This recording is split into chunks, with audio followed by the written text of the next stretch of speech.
So I've been playing the intermission tracks a lot lately in Mario Kart World, partially because Nintendo forced me to do that. And now I feel like I have a lot more of a solid opinion on how I feel about these tracks versus the regular tracks. So in case you don't know, intermission tracks, which are sometimes also called routes or connectors or highways. I'm at the point where I don't really want to pick one, and intermissions has become the most popular one. You can say it's wrong, but it's the one that most people understand. And so for this video, I'm going to go with that. The intermission tracks. These are the tracks where you move from one location in the world to another. And there are a lot of these because every single track has an intermission that goes to one of the nearby tracks. And they're all laid out on the world map, so there are over 200 of these. And the regular tracks are just all of these destinations on the map, and there are 30 of them. When you play a regular track, you typically play 3 laps of that track. Not all tracks fit this formula, but most of them are like that. And then when you play one of the intermission tracks, you're mainly driving from one track to another, and there is like a lap system, but it doesn't really function that way until you get to the very end, where typically you drive 1 lap of the track that you just arrived at. Now, Nintendo made an update a few days ago that changes the way that playing online works. This video is not about that update. I made an entirely separate video about that update, and I made my opinions of that update very clear. But if you just want a quick recap in case you missed it, here's what happened. When you play online, you typically have the option to pick any of 3 intermission tracks or random. Sometimes you have the option to pick a regular track. As you can see, there is no arrow towards that. That means it is a regular track, but the other 2 are intermissions. And of course, you can't pick random. But what random always did is it would give you a 3-lap track if it lands on random. And because people tended to prefer the 3-lap tracks, especially at higher levels of play, then you'd see lobbies of people all picking random just so we could land on one of the 3-lap tracks instead of the intermissions. So a few days ago, Nintendo made an update where random no longer does this, and now it still could give you a 3-lap track, but it almost never does. And now most of the time, it just gives you another intermission, which means that most of the time you are now forced to play the intermissions instead of the regular 3-lap tracks. Now, whether you like 3-lap tracks more or you like the intermissions more, it doesn't really matter. This is a bad choice from Nintendo because it is really just limiting the choice that the player has. We used to be able to choose which one we like more. Now we don't have that choice, and we mostly have to play intermissions.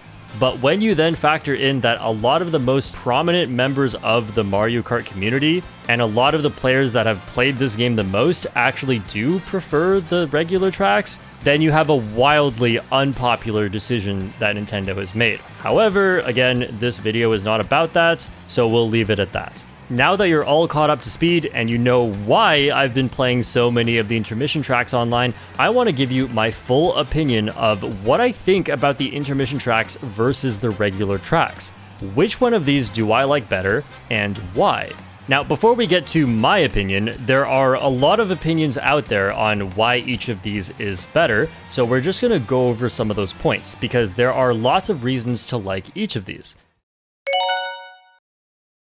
Now, for the regular 3-lap tracks, barring a few exceptions of section tracks, this is pretty much the main way that we played Mario Kart for decades. And while you could argue that that is just nostalgia for why people like it, you could also argue that this is the working formula, and the people who bought Mario Kart World expected to play a lot of this. And the 3-lap tracks have some advantages over the intermission tracks for both new players and veteran players. For new players, having 3 laps of the same track gives you an opportunity to learn the track as you go. So even if something is confusing the first time around, because there are a lot of turns and shortcuts you may have missed, as you play through, if you are attentive, you get to memorize the layout and try some of these secret paths. This also just means you get a lot more repetition with each track, which makes it a lot easier to master these tracks. And for veteran players, the advantage of playing a 3-lap track is that you have several opportunities to do each of these things. You can also practice these in time trials, because time trials is the main speedrunning mode where you can test things and practice your skills. You can then take them into 3-lap races where you get 3 opportunities to do them well. And obviously the pro players can always do them well, but if it's a very difficult technique, sometimes you will need 3 tries to get it once, and that feels very good. The 3-lap tracks also have very interesting interesting track design. A lot of them have very different layouts with where the shortcuts are and where the turns are. There's different elevation you can get on the walls and the rails, and overall it could just be a very fun experience to go through all of these different tracks and learn their secrets. But of course, there are also advantages to the intermission tracks. These tracks are brand new, they take you through a lot more different scenery, and they actually give you an opportunity to look around because you're not always trying to figure out where to go. It's much easier to drive these, so you get a chance, especially for newer and more casual players, to really take in a lot of what is cool about the open world in Mario Kart World. This style of track plays perfectly to the new features that are in Mario Kart World. This type of track also distills Mario Kart into a slightly different skill set that is something that a lot of people prefer. Because when you play the regular 3-lap tracks, a lot of the time the layout is a little complicated and there's a lot of things you have to memorize in order to do well. But when you play these intermissions, it's okay if you haven't spent hundreds of hours memorizing the track layouts and knowing exactly what to do, because the track is relatively straightforward. And while you could argue that taking away a game element makes it less fun, these types of tracks emphasize positioning and item play, and it's easier to track the progress of the race relative to other players. And so in a way, this version of a track distills Mario Kart down to what a lot of players think is the most interesting part: creativity and quick decision making and interacting with other racers, as opposed to just who can drive the track faster, right? There's a million racing games out there, but not all of them have items as crazy as Mario Kart to make for all of these amazing moments. And intermissions take full advantage of that factor that makes Mario Kart special. And obviously there are more than 200 of these intermission tracks, whereas there are only 30 regular tracks. So if you choose to exclusively play the intermissions, you end up with a much greater variety of which tracks you end up playing. And then, of course, if you explore the open world of Mario Kart World a lot in the free roam mode, then you'll learn a lot of secrets through the P-switch challenges and also just from moving around. And if you get familiar with the world, then you can take those skills into the intermission tracks and you'll potentially know things that other people won't. And you'll be able to take advantage of all there is to do with the walls and the rails and the shortcuts. So there you go. If you came into this with absolutely no opinion on regular tracks versus intermission tracks, these are pretty solid lists of the main advantages of each type of track.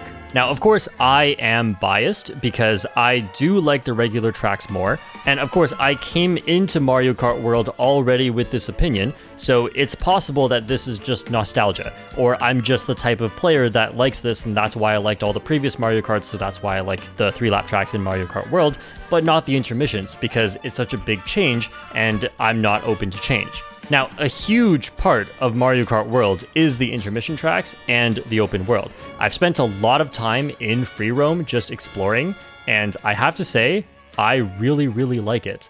I was a little skeptical on whether or not we needed open world for Mario Kart. You know, that was something that a lot of people felt, but when I started playing free roam, I thought, this is great. I'm so glad that this mode exists, especially when I was first starting. I thought that just learning how to move around with drifting and charge jumping and experimenting with the rails and walls and having the P-switches and Peach medallions challenged me to figure out the mechanics of this game. I think that's really great, and I still enjoy going into free roam. And now, with all that being said, I want to give you my opinion of these points. Because these points, with advantages for both sides, these are just talking points that I've seen. In fact, these are talking points that I have agreed with for a long time, until I really thought about it, and then went online and played a whole bunch of intermission races. Because keep in mind, most of the time I had been playing the regular 3-lap tracks, and I did play some intermission races, but I didn't care too much about them because I never enjoyed them as much as the regular 3-lap tracks.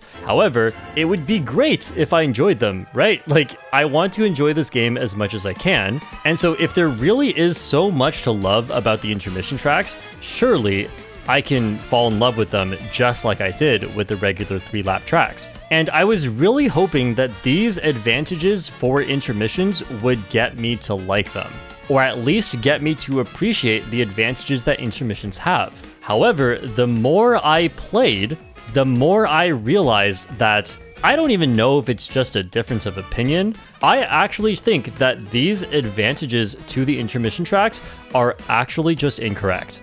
And look, hear me out on this. I'm not just trying to bash intermissions. If you just give me a chance to explain myself, I might actually change your mind. Because these are things that I was hoping would make intermissions fun for me to play, but the more I played, the more I realized these are just not true. So let's take a look at this advantage to intermissions. Is it actually easier in the sense that it levels the playing field where you don't need to have spent hundreds of hours in time trials studying shortcuts and stuff to be able to win on it? Is that true? Well, if you look at most of an intermission, the optimal way to drive this, for the most part, is just to hold A, slightly steer on the control stick, and do some drifts sometimes. And obviously take shortcuts when you see them. And obviously there are like walls and rails, but we'll get to that later. There aren't actually that many of them. It has been tested, and for the most part, holding A and slightly steering is the fastest way to drive these. So of course you might then think that this really levels out the playing field. And it would, if not for the way that intermissions end. Because intermissions always end on a regular track.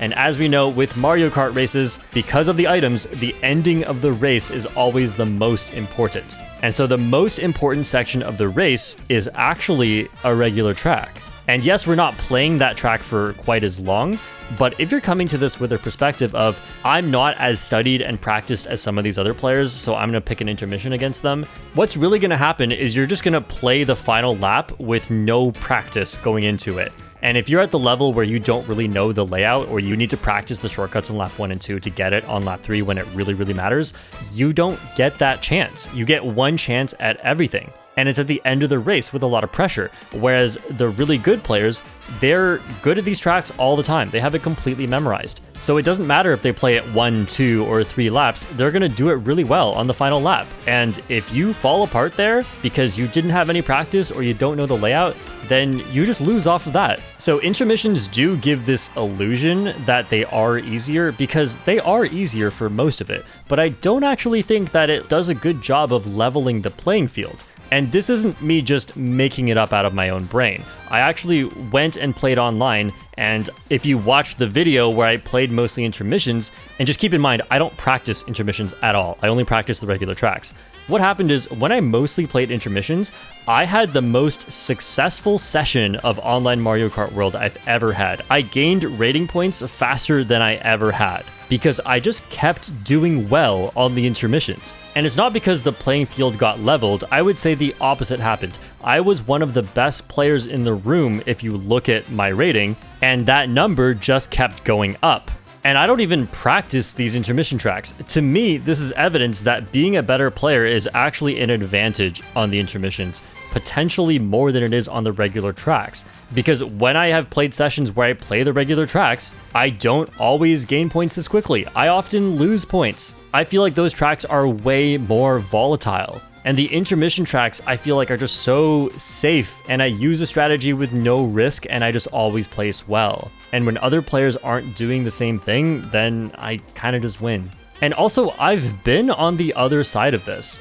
I've been the player who has no clue what's going on the final lap, because that's what happened to me the first time that I played Mario Kart World. Most of the intermission was pretty easy, and I went into the final lap with this illusion that I'm doing well, but it would often just fall apart because I'm not familiar with the track layout at all. We simply just haven't played it yet. So now that the final lap is suddenly sharp turns and shortcuts, I felt like I was doing great. And then I just got wrecked at the end because everyone else knows what they're doing, but I don't. I mean, obviously, you don't have to agree with me on this. It is a lot of anecdotal evidence, but in my experience, having been on both sides of this, I do feel like the intermissions are a lot more challenging to win on than most people give credit for. I don't think it levels the playing field, and I think the players that are better are still going to beat you just as much on the intermissions, if not more. Now let's look at the next point. Do intermissions actually have more variety? Because there are more than 200 different intermission tracks, but there are only 30 regular tracks. It sounds like there's a lot more, but if you've actually played them, then you'll realize so many of them are designed so similarly and they kind of just all feel the same. And there's a clear reason for this, right? Because an intermission takes you from point A to point B, and the distance is very far, but Nintendo doesn't want you to be playing this track for that long, so there can't be too many twists and turns, and so it mostly has to be a straight line. And while there still obviously are different layouts for these intermissions, they don't functionally act that different. For example, one thing you never find on an intermission is a long, sharp turn, because this doesn't take you anywhere. But this is something that they can put on regular 3-lap tracks. Another thing you don't really find on intermissions is places where you can fall off, because that doesn't really make sense in an open world. Something else you often don't find is single mushroom shortcuts, because this requires a very sharp turn, and a lot of the shortcuts on the intermissions are so big that most of the time you don't get to take them, because you need to have like a golden mushroom or a star or several mushrooms, and not every position gets to get those items. So a lot of the time you really are just following quite a wide road and driving in a similar way to how you would on a lot of other intermissions. Whereas on the regular tracks, there are so many different things that you could do that actually feel like variety.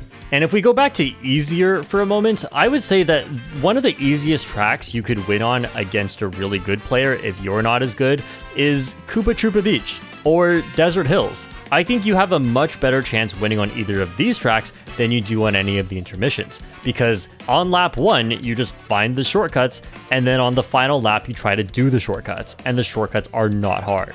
And so just within the regular tracks, we have tracks like Great Question Block Ruins, that's just one of the hardest things in Mario Kart history, and then we have Desert Hills, that is definitely easier than any of the intermissions. And there is just everything in between. And the more I think about it, the more I just cannot really agree that intermissions give you more variety. Sure, there are technically more different tracks if you count on your fingers, but are they that different? Do they provide different types of gameplay? Or are a lot of them really just the same thing? And finally, are the intermissions actually more deep and complex than we give them credit for? Because you just drive through such a big area, and there are often things there. You know, there are shortcuts, there are rails, there are walls, and there are potentially secrets here that you could discover to help you win races that you can discover by going into the open world in free roam. And so this rewards you for having a very different skill set than you would in regular races. That is the claim. But is that actually true? Coming into Mario Kart World, I really thought this was going to be true. I really hoped this would be true because this is the #1 thing that would make intermissions more fun. If there was just so many different things to do because you're going through so many different places, and that should give you lots of different options that reward you for extensive game knowledge. And a lot of people like to say this as if it's true. Now, I don't blame you for thinking this because this is very logical. If you were designing an open world game to have racetracks like this, where it's mostly just a straight line and there's not too much to do, you'd think to add all these extra things that would make the gameplay a lot more fun, interactive, and have room for discovery. You'd think that would be here.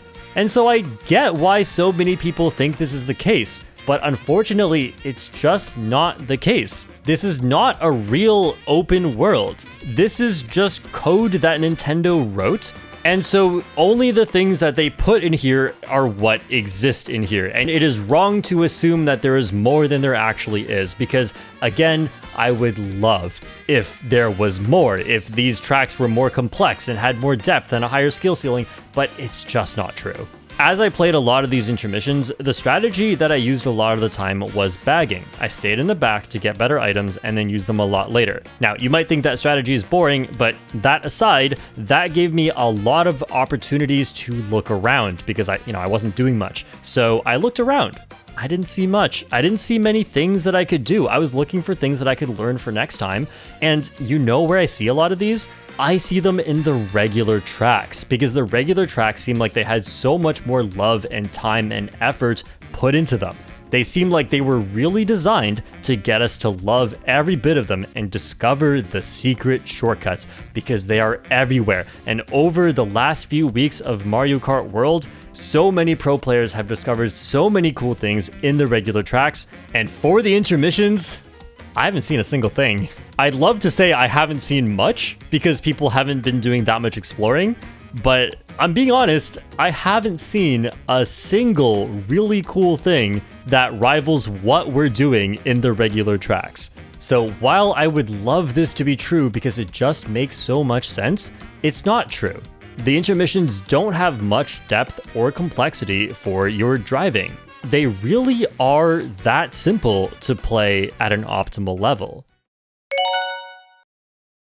Now let's get into the next section, which is the strategy on these tracks. Now, if you're new to Mario Kart, that might sound kind of weird. What are we doing with strategy in Mario Kart? I thought we just use our items, go forward, and try not to get hit. Well, because items are so important in Mario Kart, there is this strategy called bagging.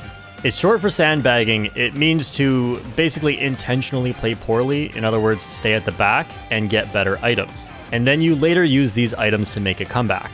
This strategy was far too overpowered in Mario Kart 8 Deluxe, and a lot of people didn't like it, and Nintendo did take steps to try and nerf bagging. Unfortunately, it didn't really work, but we were all like, that's fine, Mario Kart World's gonna come out, and Nintendo, with the way they can completely overhaul the way that the game works, surely they'll do something about this. And I have unfortunate news, which is that bagging is overpowered in Mario Kart World, specifically on the intermission tracks. Now, why would this be the case? If you think about it for a moment, bagging typically gives you speed items. You can use the speed items to take shortcuts, so the tracks with the most shortcuts seem like the place that you want to use these items in order to make a comeback.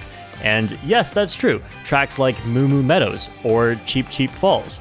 These tracks favor bagging because they have a lot of shortcuts that require you to use these speed items in order to get through them, and that is why bagging is so strong on these tracks. And while some of the intermissions definitely have huge shortcuts and obviously favor bagging because you can just shoot up to the front with a golden mushroom, not all of the intermissions are like this. A lot of them, as I've said, are just straight line simulator. So why would bagging be good on these if there are no shortcuts? Well, in the shortcut-heavy tracks that we just talked about, the reason bagging is good is because the players from the back can quickly catch up to the front. But what if the players at the front could never get very far away from you?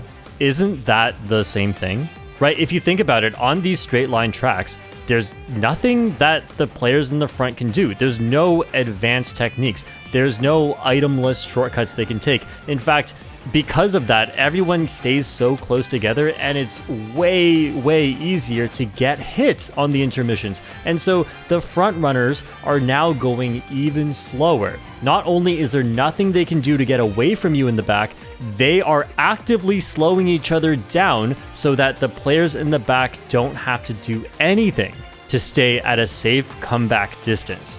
This is why bagging is so fundamentally strong on these tracks. And honestly, I think this is a lot less interesting. It is really cool if you get to take a bunch of shortcuts very precisely at the very end and time that well and win. But it is not very cool when you're just in the back holding A and everyone else is in the front holding A with nothing they can do to get away from you. And so in the end, you don't win because you did good planning with your items to take all the right shortcuts. You won because your items make you go fast, and everyone else is just right there for you to pass. Is that better? So not only is bagging stronger on intermissions, pretty much all of the intermissions, but bagging is also more boring on the intermissions. And then if we look at front running on a lot of the regular tracks, there's so much cool stuff you can do. And even if you don't know how to do these cool, crazy shortcuts that take hours of practice in order to get down, you know what you can do? You can get on a rail. You can drift and get a mini turbo at the end of it. In fact, just sharp turns in general don't favor speed items, and you don't see any sharp turns on the intermissions. So the regular tracks are actually naturally buffing the front-running strategy, and they are naturally nerfing the bagging strategy, whereas intermissions are doing the exact opposite. Their design, by nature, nerfs front-running and buffs bagging. It just keeps everyone really close together, and if everyone's going to be really close together, why would you take a coin and banana in first when you could take a bullet and triple mushrooms in last? The distance will be made up at some point, just do it at the end of the race. And this is not just my opinion. This is not just the way I choose to play intermissions. It has been weeks now, and it is apparent that all the top players think that this is the best strategy on intermissions. And this is part of why so many of the good players don't like the intermissions. And yes, bagging on intermissions is pretty boring. You just get to 20 coins and hold A the whole time. Yet I still do it. Why? If I think the intermissions are boring if I play this way, why would I care so much about winning? Why wouldn't I just try to have fun instead of bagging? Well, here's the thing. I don't think being at the front is that fun. Because at the front, I'm still just holding A. I'm driving exactly the same way as I would in the back, except I don't get to plan stuff with my items because my items are so trivially simple, and someone's gonna hit me. Like, there's just nothing I can do, no skill to take me away from the pack. Someone's going to hit me. I'm going to lose my coins. I'm going to then be slower. And even if none of that happens, I'm still doing the exact same thing I would have done if I was bagging. So no, I'm not bored because I chose a boring playstyle. I'm bored because the only playstyles available to me are both not that fun. One thing I will absolutely give to intermissions is that they are more chaotic. And if you think that's the essence of Mario Kart and that's something that you really enjoy, because it keeps the pack close together and everyone can throw their items at each other and you can snipe your friends without them being super far away, if you like that, there's nothing wrong with that. A lot of people play Mario Kart that way. In fact, when I first started playing Mario Kart 8 Deluxe with my friend and we played split screen, I would watch his screen and just try to snipe him. Like, that was my main goal. It wasn't even trying to win. So if you like playing that way, then yeah, I think intermissions are literally better. I have nothing against the existence of intermissions, and I have nothing against intermissions potentially holding advantages over regular tracks. It's just that the more I look at it, the more every advantage of an intermission either isn't really an advantage, and in fact maybe the opposite, or it's just like maybe not something that everyone likes. Like, if you like that intermissions are chaotic, not everyone likes that, right? Because if you're trying to win, you want to feel like you have some level of control, and getting hit a lot can feel like it's a lot of luck, it can be frustrating, and it can get some people to stop playing. And you could say it's not that serious, it's Mario Kart, but at the end of the day, like, Mario Kart, you don't have to take it that seriously, but it is a competitive game. The goal is to get first place. And if you don't want to play it that way, that's okay. But a lot of people want to play it that way. And in the pursuit of getting first place, we also want to have fun on the way there. Because if we're not having fun, then what's the point? And now, with all this criticism I've given towards intermission tracks, I know that some people will say, you know, if you don't like the game, don't play it. However, I love a lot about Mario Kart World. And as with any game, I have a favorite way to play it. It's sort of like if you went to play online and the only option was battle mode. Some people really like battle mode. Some people like battle mode more than racing.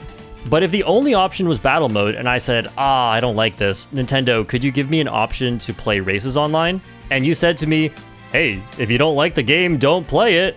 Like, come on. I feel like a lot of the people that bought Mario Kart World bought it with a particular expectation of what features would be available. And I mean, it's one thing to speculate about what features will be available.